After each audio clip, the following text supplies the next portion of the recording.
Fiawo ƒe agbalẽ tawi 9. Azɔ la, Aha gblɔ nu siwo katã Eliya wɔ, ale si wòwu nyagblɔɖilawo katã kple yi la na Yezebel. Eya ta Yezebel ɖo dɔlawo ɖe Eliya be woagblɔ nɛ be, Mawawo nefiam, ne woagafiam ɖe edzi, nenye be etsɔ ɣe alo ɣi la, nyemewɔ wò agbe abe wo dometɔ ɖeka tɔ ene o. Ale Eliya si le eƒe agbe ta heyi Beerseba, si nye du aɖe le Yuda.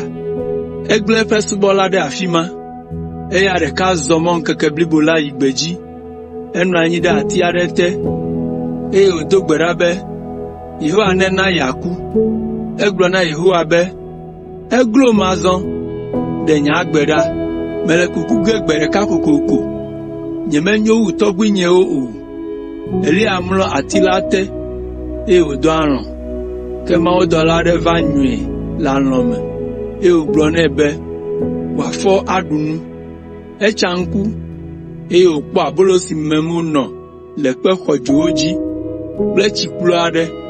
Ale wòɖu nu, no tsi la, eye wògamlɔ anyi. Mawudɔla la gava zi evelia, ganyɔe hegagblɔ nɛ be, fɔ nàgaɖu nane, elabena mɔdidi aɖe le ŋgɔ na wò.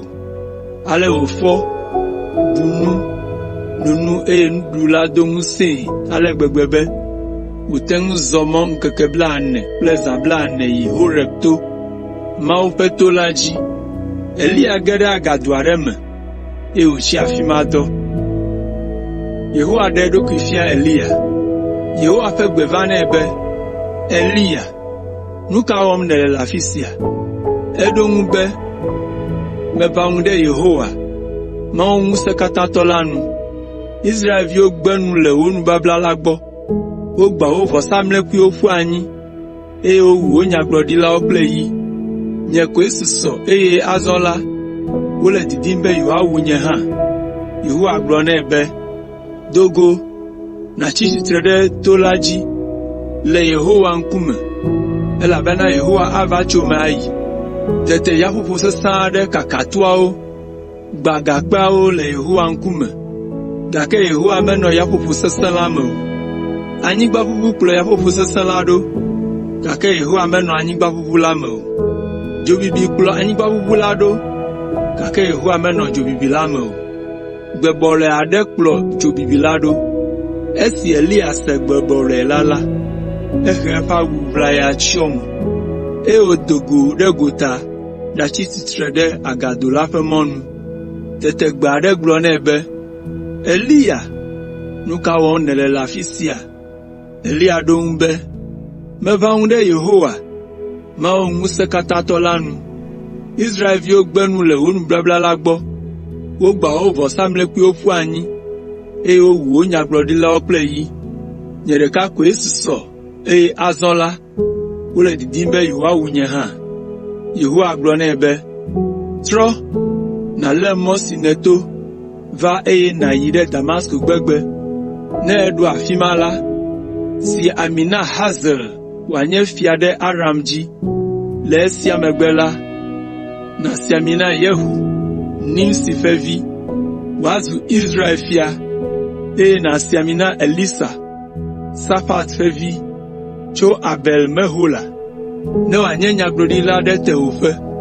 Yehu awu ame sia ame si asi le Hazael ƒe yi nu, eye Elisa awu ame sia ame si asi le Yehu ƒe yi nu.